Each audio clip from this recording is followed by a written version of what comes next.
Okay, hi Dawn. How's it? Well, I Hi, don't know. Sean. This is the first we're doing this. As I said, we've just been discussing your is your turquoise necklace or turquoise stone necklace, and how you said the interesting thing was that it's supposed to change color. Was it according to Native Americans that it changed color if people are being dishonest with you, or? Yeah, absolutely. If people are being untrue. So, like I said, I mean, I must be surrounded by a bunch of very honest people because I'm yet to see a piece of turquoise do that. Yeah, yeah, awesome. Yeah, yeah. Maybe we'll need to move to KZN in the countryside. Maybe that's just where everyone's just honest and true, and so there. I have a feeling if you lived in Johannesburg, that thing would be changing numerous colors every 5 minutes. There we go. So, but It's anyway, it's Dawn. probably it's probably simplified by the fact that I'm only surrounded by about five people at any given moment in time. That does help. That does help. You're going to figure out the lying at some point, sure. It's like that. But anyway, but it is like actually before I introduce you, I remember living out in the Kamadulas in Limpopo and in Mpumalanga, so where I was right on the border, and you've got these places, and I remember I was chatting to a guy, and people fall out in these, and it's a really big deal because. And the guy said, there's like 30 people here living here, and if you fall out with someone, it's a big deal, and you got to invest. But the one guy said to me, he's like, listen, I'm from Pretoria. I didn't have 30 friends in Pretoria.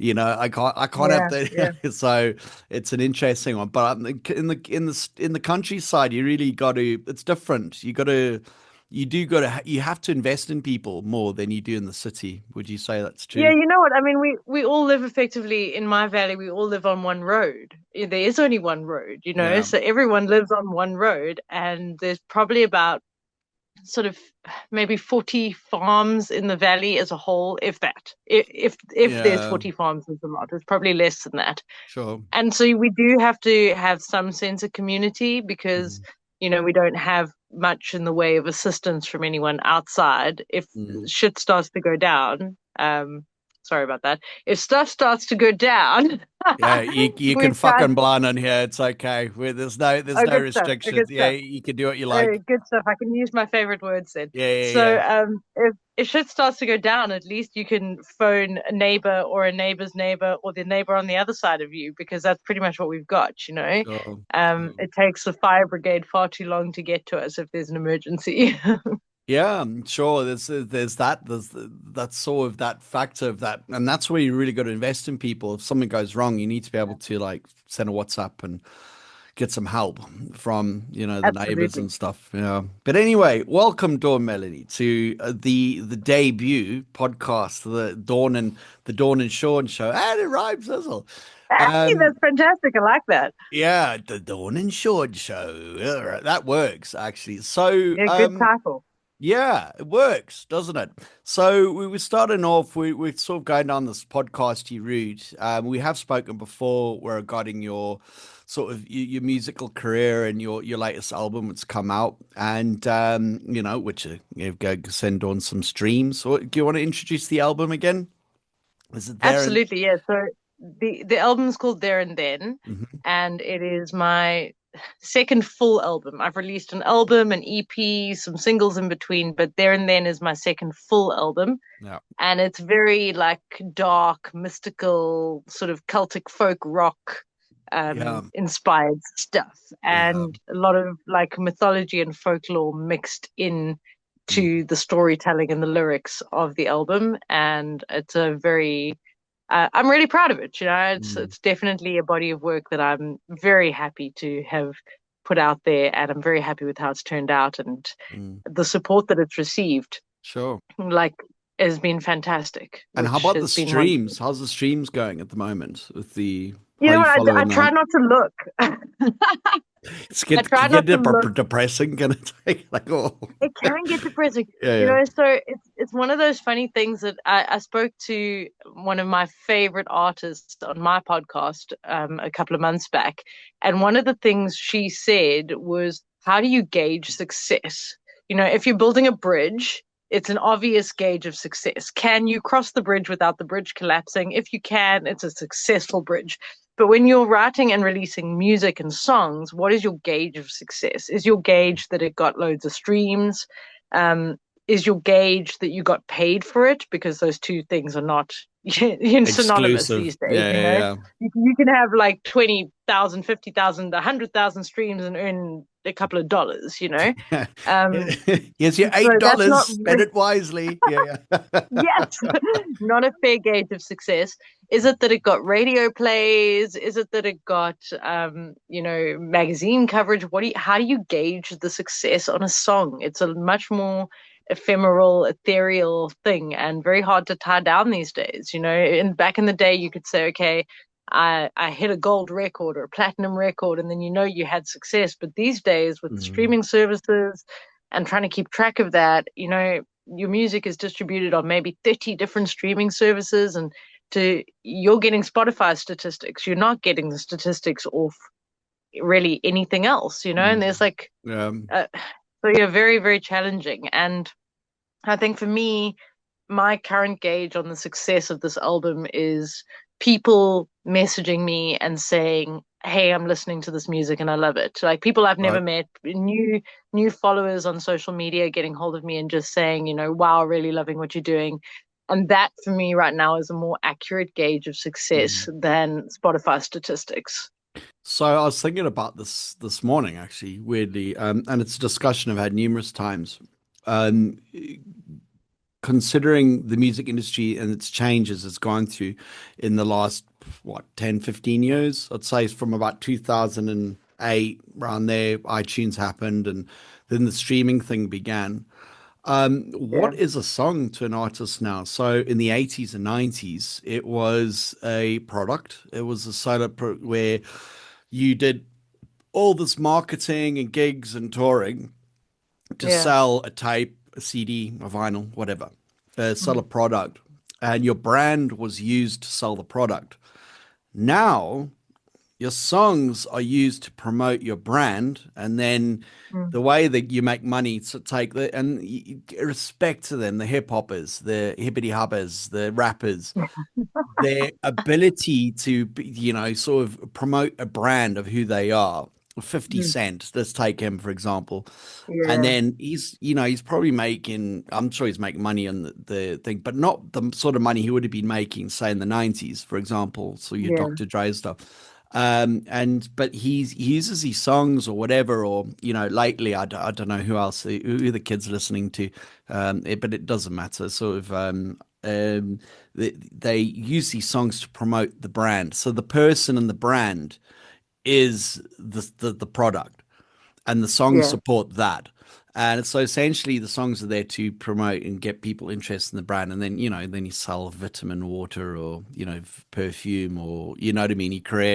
Dr. Dre created the Dre Beats, headphones. And, Headphones, yeah.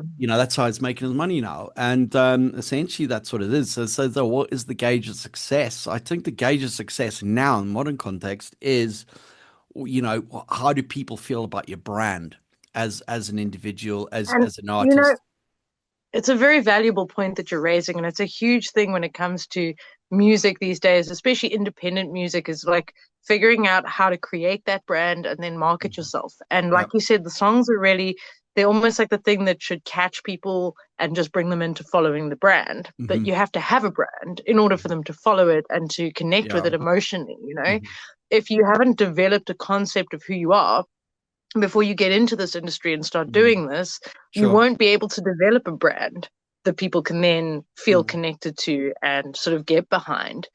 Um, and I mean, I'm really passionate about sort of quirky marketing ideas and sort of quirky merchandise. I love quirky merchandise. I love coming up with a new way to sell an album. I mean, like you saw at Splashy Fen this year, I was selling USB glow in the dark Yeah, I armbands was that are actually looking at it branded. now. The hand thing is really cool. Yeah. Right. Yeah. So I think that those sort of things sell. Those are the things you make money off these days in music is quirky marketing, quirky merchandise. Um, but it's so important to develop a concept of who you are as an Hmm. artist and how that can translate into an image and a brand.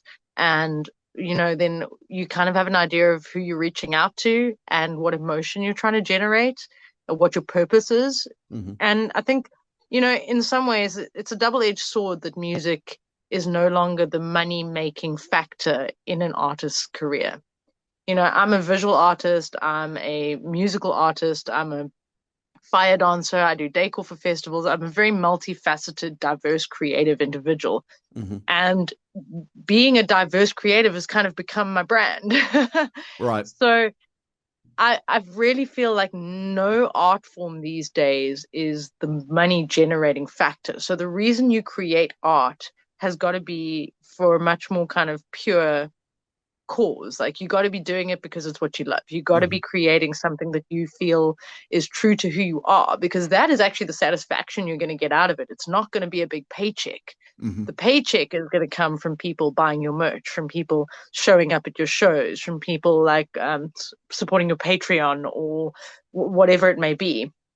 So the reason you're creating art and creating music these days has actually got to go back to something true. And I Hmm. think that may be the upside of this whole situation.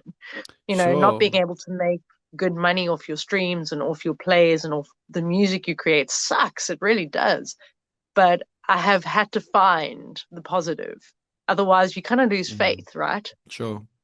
Yeah, and again, I think the days of just creating a brand, as they did in the past, the if you had a person who's sort of lacking any sort of personality, you could just create a brand around them, and sort of if sort of influence people in that way. You had no idea. You could read about these people in a magazine, or Mm, hear them about them on TV if you're lucky enough to be watching the TV when they came on. Do you know what I mean? And yeah. it's whereas now, I think it's sort of given, and it's interesting sort of for myself and people, so I'm 44, so I guess from around my age to about 15 down, people are exposed to musicians and artists and politicians or TV personnel, whatever, in a sort of more personal way. Mm, And they, you get to see people have to be really careful of what they portray, and as you said, the easiest route is just to be yourself and to sort of, yeah. sort of go and sort of, this is who I am. And it's the easiest thing is not to do is just to not lie, imagine keep it, because there's Wear people. some turquoise, keep it honest. Yeah, there you go. It's I think there's a lot of people on here sort of trying to sort of maintain a persona in this day of social media, and it must be exhausting. It's a sort of, if you're not Ellen DeGeneres,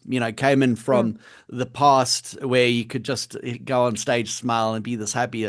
Now with social media, she was exposed for her true character, and she's a bit of a knobhead. And it came out, and it's sort of she couldn't hide it for any longer. And as soon as it came out, she called it a quits. She's like, "All right, people know who I am now. Let me retire. I'm going to go move to the Cotswolds. You avoid the Trump." charade is done. Yes, Yeah, exactly.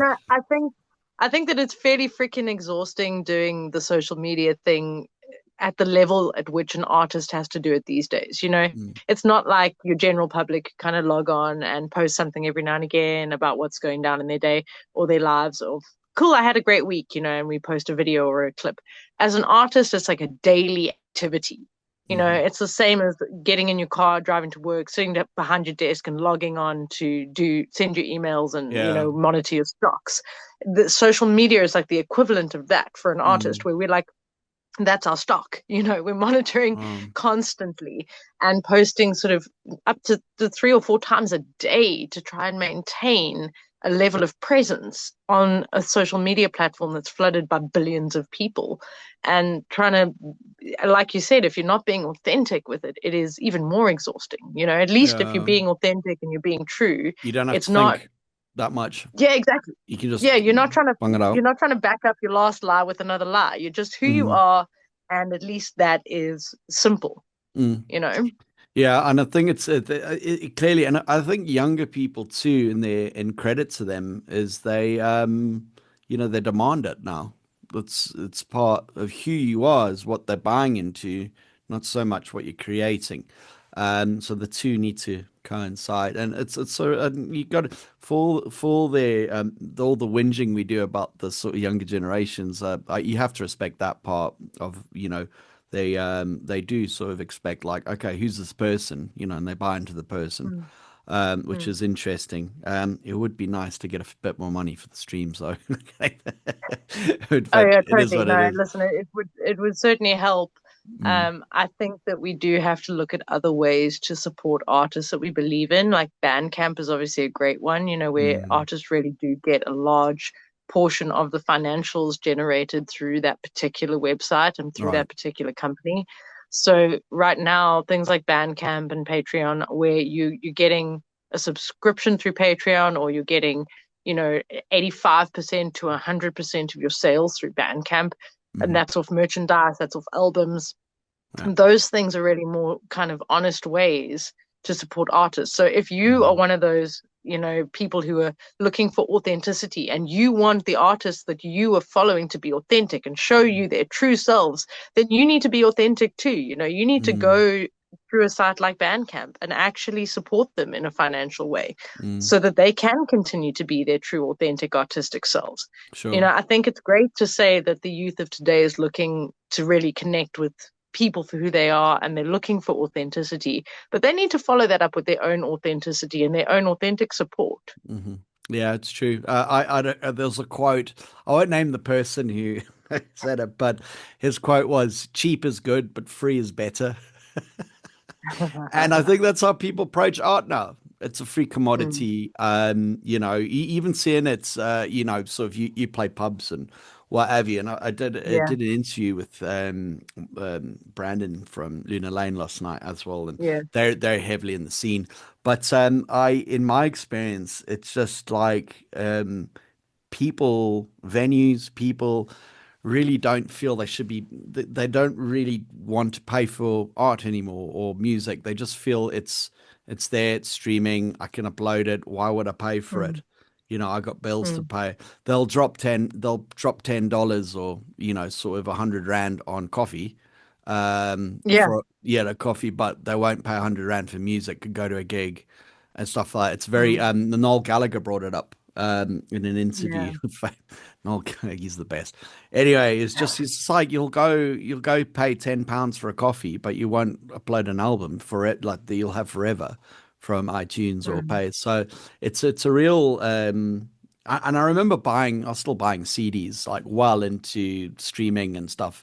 They were available yeah, no cheap, but I'd buy them and like give them as gifts and stuff. And I'm pretty sure they ended up as coasters, on people's people's tables and things. And I remember my younger cousin, she's about 10 years younger. She's about 34. But then I think it was like a 19th birthday or 20th birthday or something. And I gave her a CD and she went, "Oh, sweet, thank you. I'll upload ah, it to my computer like later." I was like, "Oh, okay." So yeah, yeah, it's a weird listen. It's a weird time, isn't it? It's music's trying to find itself. Where is art? No, not just music, art and movies. Just art is trying to mm, find its place in the digital world. yeah, It's sort of monetary sort of value within the digital world, and where is it? And do we just need to accept it as something you put on for free to promote? That's your offering to get people to buy into you. And I think that's kind yeah. of where it is. It's yeah, I don't know. As you said, it's a good thing, bad thing. It's a thing, isn't it? It's just the thing. And we Mm, kind of have to learn to just adapt with the flow of I things. I think so. suppose as creative people, hopefully we have that flexibility built into our DNA as who we are. Hmm. I think that in a world where I know there's a huge fear of AI and what that potentially could do, you can generate a whole song, you can be a total layman, come up with some words, and AI will just feed you back a piece of pop, and it's great. Mm, Um, I think for me as an artist, I've chosen to see it as something that it's like any other artist. Are we afraid of competition? Should we be afraid of competition? No. We should mm. freaking rise to the challenge and just become better for it. We Yeah, can't yeah. be afraid of AI, just like we can't be afraid of a another local band. Like, Yeah, do yeah. I quit because there's another three local bands showing up for the same show? Hmm. No, we all just try and be the best artists we can be and hope that Hmm. that is what matters most and what will eventually draw people to our brand, to our merchandise, and to supporting us as artists. Hmm. It's hard not to get sort of depressed about it occasionally. I mean, I also find myself going like, damn, why why am I still doing this? And then I'm like, all right, yeah, I actually can't help myself. It's like a compulsion. I can't help it. Yeah. I have to write songs. I have to make art. I've got to write stories and illustrate books. And, Mm. I realized that eventually all of that is merchandise, Yeah. whether it's a song that makes a huge success and draws people in and then they buy, books or they buy armbands or they buy clothing or whatever it is I'm doing at the time. Every single thing I do, no matter which aspect of it achieves success, promotes the other thing. And so I got to just keep doing it all because you never know which Sure. one of them is going to be the thing that Sure. really gets people Sure. to look at all the other things. Well, I saw an interview. It was one of these ex-rockers or whatever, from the hair metal days, and they're asking him how he's surviving. How does he make his money? It's just like, well, you can't just be in a band anymore and make money in music. It's those days are over. So you got to Yeah, teach, you got to do this, you got to, sell this, you got to, be in a band, you've got to be in a covers band, you got to do an originals thing as well, promote that. So he's going and listing all the things he does, and it's just, and also you're a marketer. You sit there, think about someone like Bob Dylan. I mean, yeah, I read not all of it, but a portion of it, one of his biographies or auto, which is when someone writes for you, it's a biography, isn't it? When they yeah, write about, yeah. So it was one of his biography, and basically the writer just sort of just but Bob Dylan was pretty obsessed with playing music and that. He's not a guy who could deal with paying an electricity bill or organizing something, a tour, or he was a mm, guy who needed someone to do that stuff for him. So he could be Bob yeah, Dylan, and I think that's what a lot of man, how many great musicians are we losing because there's no money in it for the organized people, the people who can keep a spreadsheet and make a call and book a gig and and do that sort of admin for them. And it was such a lovely relationship between arty people and yeah, organized people. You sit there, but now musicians need to be on it. They need to be, and I feel a lot of successful, obviously people at the top, but they've got all those things. But like emerging artists, where the talent mm, comes from, if you can't get simple things like getting your Facebook down, answering a phone call, there's another big one. And I've noticed that on my radio show, you'll phone people or like take yourself. I phone you, you answer. Even if you can't answer the day, you message me and say, "Listen, I'm busy. Get back to you." And you've learned to yeah, do that because you need to. This is part of the gig. I've messaged people. I won't name names. I've messaged people like months ago, and they haven't even read it yet. And I'm just like, sure.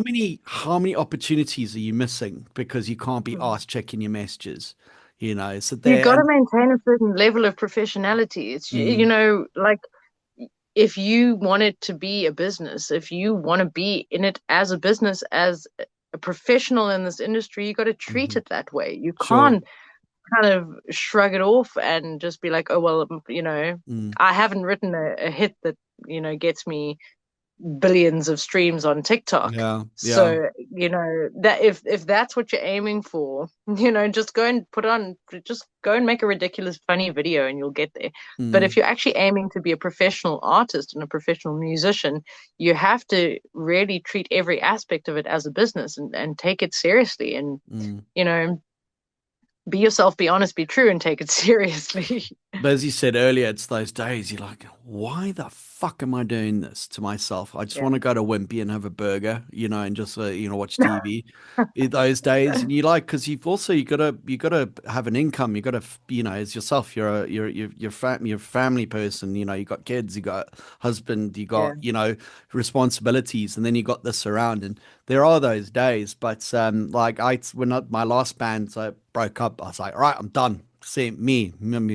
What I do, 2 months later, start a radio show, and I've been doing radio. Now it's starting. Sucker. Now I've been doing radio. Now I'm getting the itch to play again. It's, as you said, it's in you to do. You've just got to find that sort of fair line, like, what is success exactly for this? Is it because I think the only person in this planet who's actually making money from her music is Taylor Swift. She's actually, I think she became a millionaire or a billionaire through her music alone. Um, Yeah. Taylor Swift. So You know, I, it's, but I that's think it's one person, yeah, you know. yeah, yeah, and I think that that should make all the rest of us feel better that we're not alone for a start. Mm, But I think that if you look at your life as a whole thing, yes, we all got to survive, we all got to eat, we all got to get paid and pay other people. That's how we keep this whole kind of commercial ball rolling. hmm But at the same time, life and how you rate your success in life has got to have different parameters because you're not going to die and walk away with a bag full of money, right? hmm Like, no amount of money is going to follow you through into wherever you go after this point. Yeah. And the legacy you leave behind isn't going to be a bag full of money either. Like, even if it is, your kids will spend it in a heartbeat, it'll be gone anyway. It doesn't really impact the world. But if you're leaving something that impacts the world, that's something that's where art and music lies. That's where success actually lies in art and music, is that you leave a legacy behind you when you leave here, whatever you've done with your life, whether it's have a fantastic radio show and an amazing podcast that really gets people talking and thinking, or whether it's writing songs that people carry with them in their hearts and pass on as pieces of their life experience. Whatever it is, like, that's actually success. That's actually the hmm impact that we should want to leave in this world. It mm shouldn't all mm. just be about the money. Sure, The money sure. feeds you here and now, but it doesn't impact the world and what you leave behind in it, the mark you make. I think that you got to factor in that sense of enjoyment, productivity you get from it, particularly in art. I've never had a job where I've finished the day and gone, gee, what a good day. You know what I mean? So you sit there typing away like a dingbat, you know what I mean, for 8 hours. And I've never once, I've never, like when I finished my degree, I sort of was like, oh, well done. But I got no real sense of like, wow, I've done something awesome here. But I finished a gig where I just go, wow, that was awesome.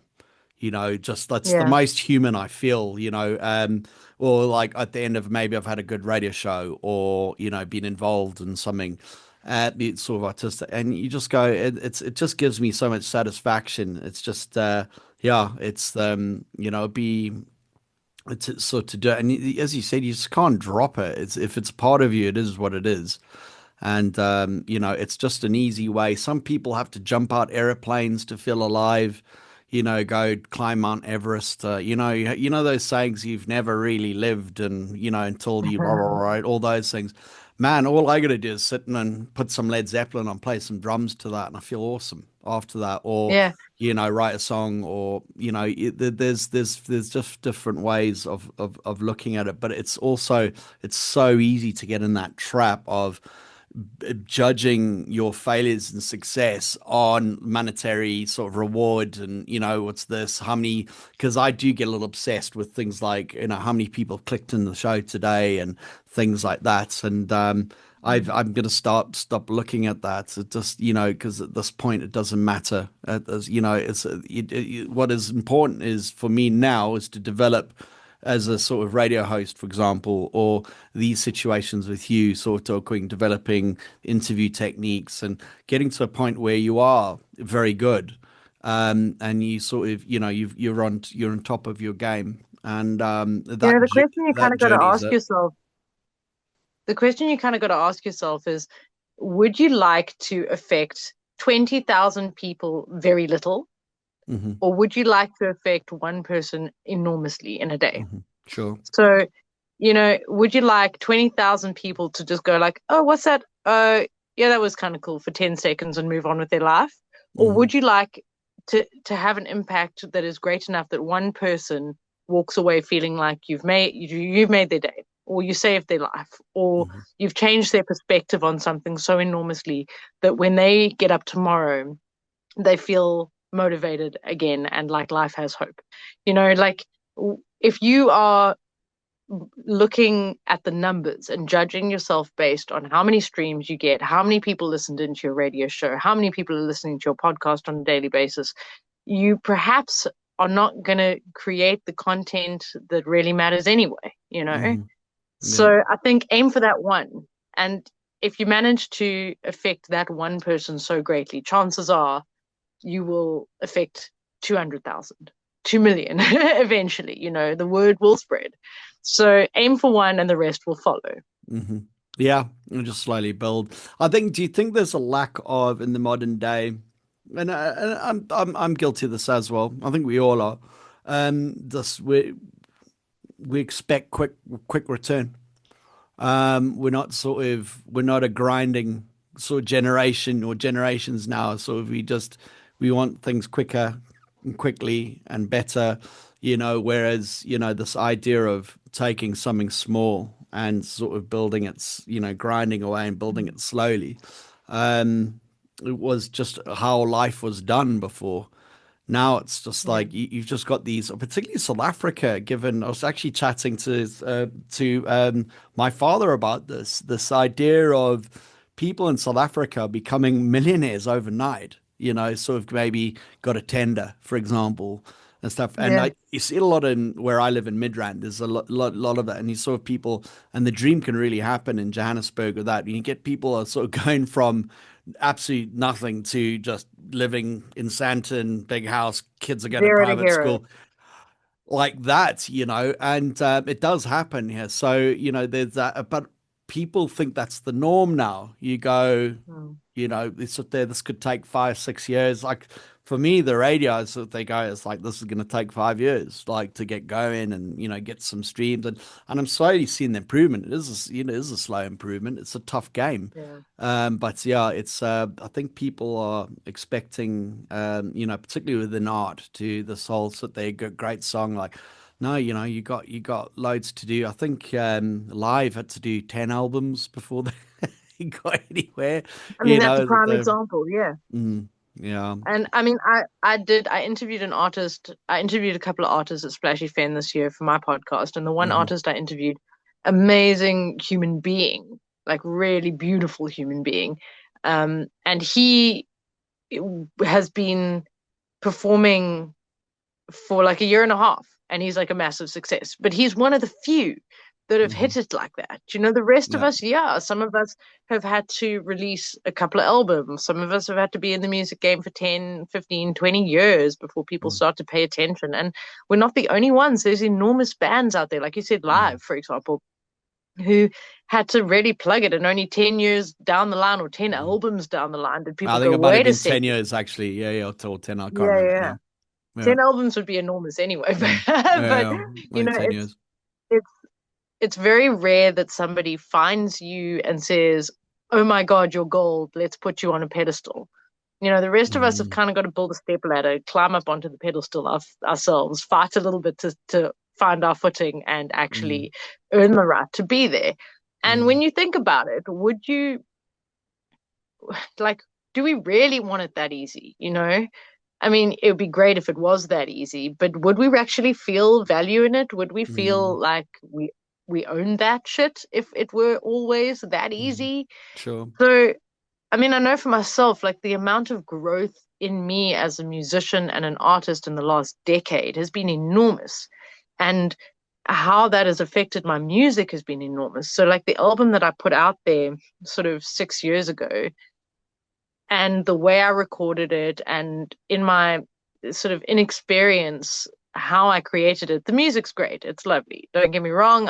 I'm proud of it, but I've learned so much in the intervening 6 years that what I record now is just so much better for the work I've put in and Sure. the time in between. You know, and like it's I'm glad that I've had that growth experience because I'm never going to be all I can be if I don't actually have that time to grow and have those experiences which push me to be better. hmm So yeah, it's a tough one. I do think people want instant success, but I don't think instant success is necessarily good for us. I think it's just Sure. it's like a flash in the pan. It's pretty for a moment, and then unless you have the staying power and the, capacity to continue to generate something of a really high standard, you're not going to hold it anyway. Yeah, it's and it works like funny enough, I watched Scarface last night while I slept, sort of fell asleep by the end. But this is a weird comparison, but like the character Tony Montana, the sort of Cuban exile who goes to America Yeah. to sort of seek his fortune, I guess, would be and to escape communism. achieves everything he wants to achieve. He sets out, the character sets out, and so this is what you need to do to get this, and blah blah blah. And there's a scene of him washing dishes. He doesn't want to wash dishes or do any of that, so he goes into crime, and to achieve that. And Michelle Pfeiffer is the sort of the love interest, but she's not the love interest. Michelle Pfeiffer represents success for him. He doesn't want to be with Michelle Pfeiffer, the character, because of who she is. It's what she represents. And there's a scene at right at the end of the film where he's just completely miserable. He's a millionaire many, many, many, many times over. Essentially a peasant boy from Cuba, sort of grew up in poverty and sort of violence, and he's sitting there, he's got everything he wants. He's got the wife, he's got the house, he's got the cars, he's got the respect, he's got all that stuff he Bank wants. account, yeah. And it means nothing. And it's the journey to being that was essentially what he misses, or and we underestimate the journey. I think I do. Sometimes you just Mm. those days you just have a blooming sort of meltdown. Why the fuck am I Yeah, doing this? But hold yeah. on. So, Dawn, we got a minute left. So I'm going to just, I'll be Check right that back. out. I'm going to send you a link and then we'll go into part two. All right, stay tuned. Please Fantastic. go to part two with me, Dawn and Sean. I For the, like it. All right, for see the you Dawn and Sean show. now.